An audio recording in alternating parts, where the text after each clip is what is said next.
Ladies and gentlemen, it's your boy Vito back again with another video. Now, this video is going to be on a topic that I find really interesting. But before we start the video, I need you guys to like, comment, and subscribe. I'm really appreciating the views on these shorts, but I really need you guys to like, comment, and subscribe to the channel. There's a link down below, a little pop-up link where you can subscribe to the channel, like the channel, like the videos. Get into the comments. Let's have some conversations and look at my past videos. Like I said, I really appreciate the views on the shorts. But let's get into it. Road to 1,000 subscribers has already been started, and I'm on it. So let's talk about the video. Okay, so this video is about something I find very interesting that's been going on at FS1, and that is the departure of Brandon Marshall from First Things First.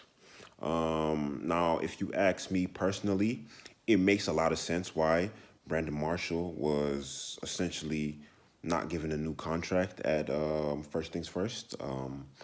That his spot was given to a guy like Chris Broussard is very simple. Brandon Marshall is a good sports analyst, but Brandon Marshall is not the type of analyst that you need on a show like that. And there's a few reasons why, really. If we're going to talk about it, let's talk about it. So one, Brandon Marshall has some of the worst sports opinions and predictions that you will ever hear on a nationally syndicated show. He says some of the wildest things. He guaranteed the Clippers would win in the bubble. They lost badly to the Nuggets. They blew a 3-1 lead to the Nuggets. He also talked about how Patrick Mahomes was supposed to get figured out the year after they won the Super Bowl. They couldn't figure out Patrick Mahomes still. The Buccaneers got really lucky that he got injured in the semifinals. He also has said that LeBron is not better than KD. Now, that is a debate on its own. However, it's a consensus that LeBron is and has been the best player in the NBA for the last 5 to 8 seasons. KD is a great player, but no one has impact like LeBron. He also has said a lot of wild things.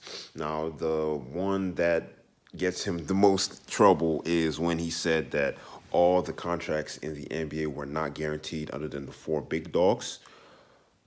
That was completely incorrect. NBA contracts are not like NFL contracts. I'd say probably 30% of the league in the NFL has a fully guaranteed contract. In the NBA, is more like 70% of the league, but he was completely wrong about that.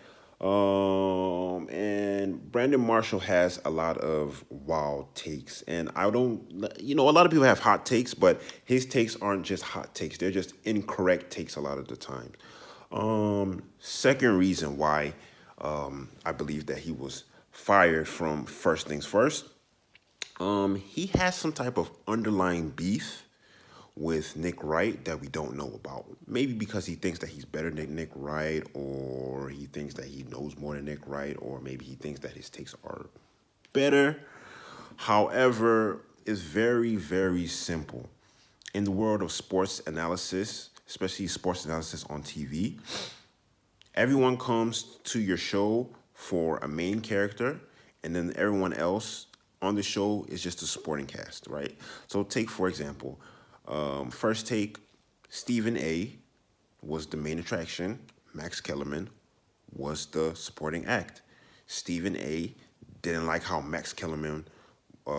Max Kellerman's chemistry, he didn't really appreciate it. I think he had there was some type of beef that they had going on, and I think a lot had to do with Terrell Owens coming there saying that Max Kellerman was more black than Stephen A., which is wild for T.O. to say, but T.O. has been saying a lot of wild things. But when you beef with the star of the show, a lot of times you get replaced. It is what it is. Case in point. Now, the third reason that I believe that he was let go is pretty simple. Chris Broussard is probably one of the best NBA analysts on TV today. One of the best. You know, he has good takes. He gets good information. I believe he's really close with a lot of the NBA players, so he has a good insight into what he's talking about. And Brandon Marshall knows not a lot about basketball. Brandon Marshall's opinions on basketball are like my cousin's opinions on basketball. He has a surface understanding of basketball because basketball is not his sport. You know, if you ask my cousin anything about football, soccer, he can tell you a lot about it. But don't ask him about the NBA because he's going to give you the surface answer. Brandon Marshall is the guy that gives the surface answer. And that is the reason I believe that he was let go. All three reasons together, to me, come up or come to the conclusion that he had to leave the show. It's a really, really good show. First things first is one of my favorite shows. Everybody plays their role right, but hey, if you don't play your role right, you get replaced. That's life. But guess what, Brandon Marshall? You'll be all right, buddy. You're basically going to be a Hall of Famer. You're an NFL great. You do have a future in sports media. You know, you got your own show, I Am an Athlete, and all that other stuff. So you'll be all right. But you just weren't right for the show. Too bad. But it is what it is. But hey, like, comment, and subscribe. Let me know what you feel about the whole Brandon Marshall first things first debacle. Let me know what your thoughts are. Let me know what you think got him fired. Like, if you got conspiracy theories or whatever, drop it in the comments. I love those too. Let's get into the comments. Let's talk about it. Let's argue. Let's have some fun. It's your boy Vito, and I'm out.